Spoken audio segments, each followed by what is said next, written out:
Jadi ini adalah kemuncaknya untuk kita menyaksikan main event untuk kejuaraan olahraga terbuka Malaysia 2026.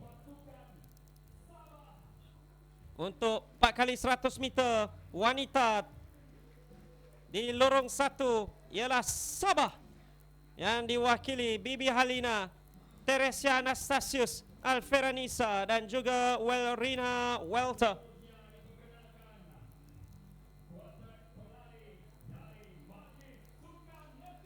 Majlis Sukan Negara ini adalah pilihan Malaysia. Fatin Iliana Matnayan, Izzatul Musfirah yang merupakan satu bintang besar dalam kejuaraan ini. Wardatul Huwaida dan juga Ye Yi Ting. Wilayah Persekutuan diwakili Penny Teh, Shanjana, Irdina Syaukina dan juga Shushin Yi.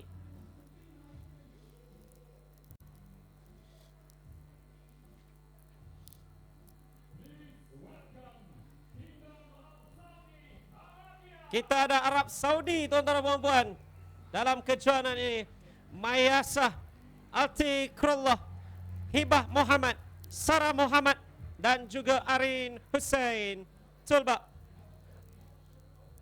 yang mewakili Arab Saudi. Mereka akan berada di lorong yang keempat.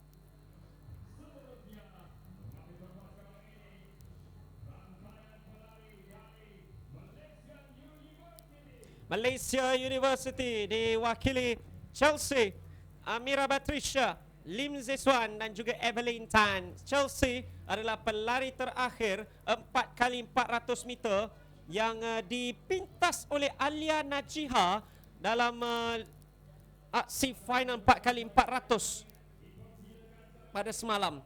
Alia Najiha memenangi lambakan pingat dalam kejuaraan ini. Dan sudah pasti ingin menambah satu lagi bersama dengan Majlis Sukan Negara. Dan wakil dari Johor, Mai Zura Safri, Varshini, Mizizatul Shafika dan juga Nabila Natasha.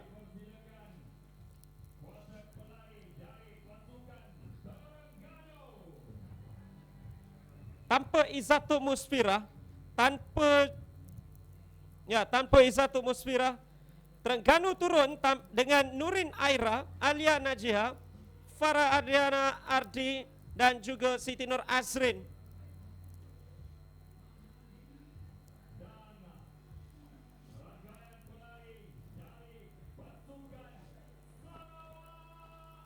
Sarawak di lorong 8, Siti Nur Alia, Alvinia, Sharifah Nur Alaisha dan juga Ormila Octavia yang baru saja memenangi pingat emas sebentar saja tadi. Jadi beberapa nama selain daripada yang berada di MSN.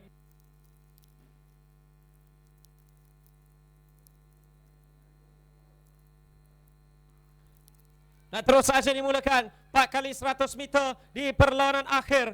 Kita melihatkan kepada lorong 2 itu yang diisi oleh Majlis Sukan Negara. Fatin Iliana ialah pelari pertama yang terus saja menyerahkan baton yang boleh dikatakan cukup baik juga kepada Izzatul Musfirah. Tetapi perhatikan kepada lorong 8 iaitu Sarawak. Mereka melakukan larian yang cukup bertenaga. Dan terus saja ingin mendapatkan Alisha. Tetapi perhatikan kepada Wardatul. Wardatul terus saja memotong dengan cukup pantas. Dan terus saja berada di kedudukan yang pertama. Ingin mendapatkan Ye Yi Ting untuk larian yang terakhir. Ye Yi Ting untuk Malaysia, untuk MSN. Mampukah rekod itu dipecahkan oleh Ye Yi Ting untuk Malaysia? Dan terus dengan kedudukan pertama. Dan kita menyaksikan kedudukan yang kedua dimiliki oleh Johor di penghujungnya.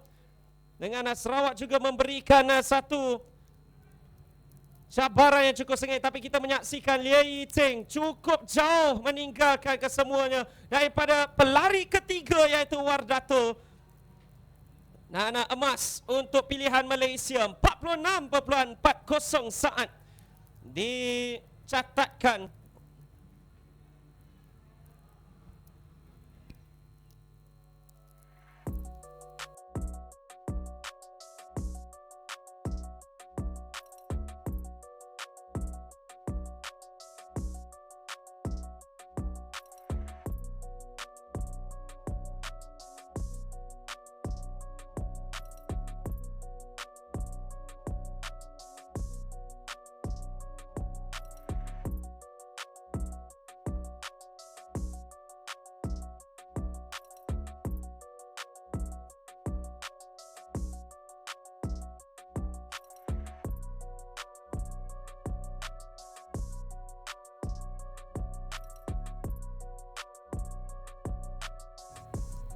rekod yang ingin dikejar. Dan ini dia keputusan akhir. Johor di kedudukan kedua, Sarawak di kedudukannya ketiga. Majlis Sukan Negara dengan 46.47 saat. Secara rasminya catatan yang dilakukan, Johor dengan 47.56 saat. Bila itu dilakukan oleh Maizura, Varshini, Mizato dan juga Nabila Natasha. Dan Sarawak menerusi Alia, Alvinia, Alisha dan juga Ormila Octavia dengan 47.67 saat.